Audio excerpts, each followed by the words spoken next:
Haleluya, Shalom, selamat pagi, selamat kembali bertemu dalam kasih Tuhan Yesus Kristus.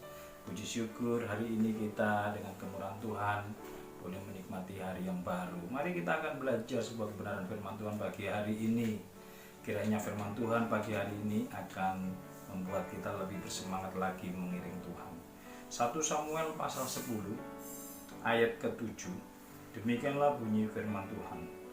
Apabila tanda-tanda ini, tanda-tanda yang di atas ayat 2 sampai ayat 6, perhatikan nanti Bapak Ibu sudah kasih baca di rumah. 1 Samuel 10 ayat 2 sampai 6.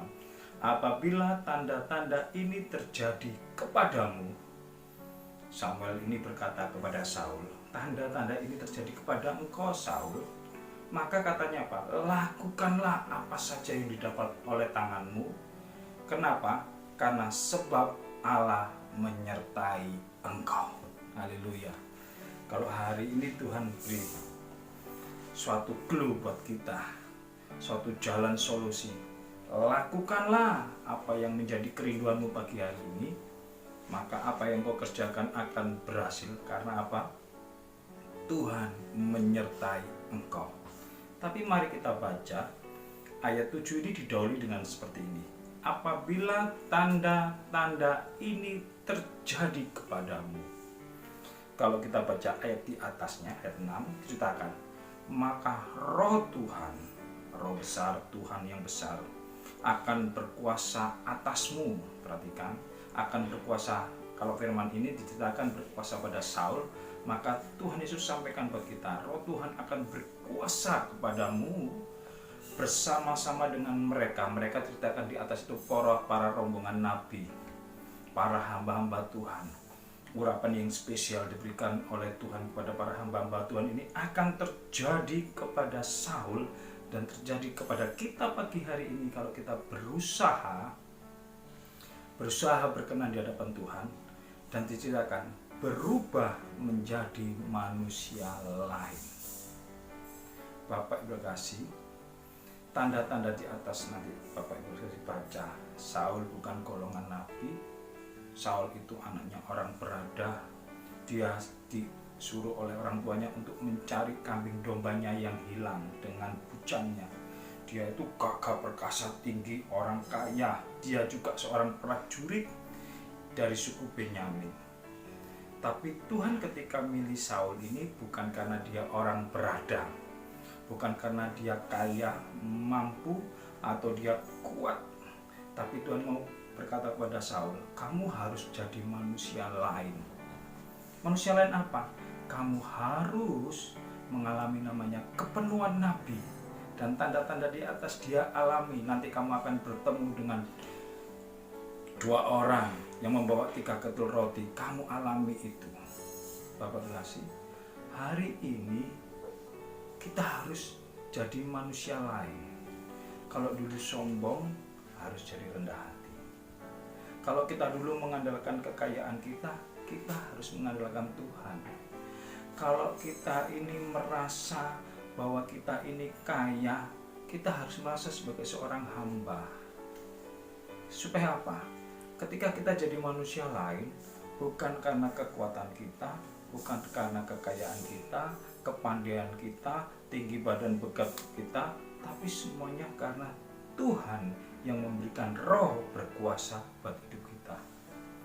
Kalau roh itu berkuasa dalam hidup kita, karena kita mau berubah menjadi seorang yang hamba, menjadi seorang yang mengandalkan Tuhan, menjadi seorang yang rendah hati. Kalau dulu mungkin tidak setia, menjadi setia. Kalau dulu kita ini selalu kepingin inginan kita aja, kata Samuel kepada Saul, urusan kambing domba nanti akan balik sendiri, tapi urusan dengan Tuhan bereskan. Maka Saul taat. Dan Saul ketika taat, dia masuk dalam rombongan nabi itu, dia mengalami urapan.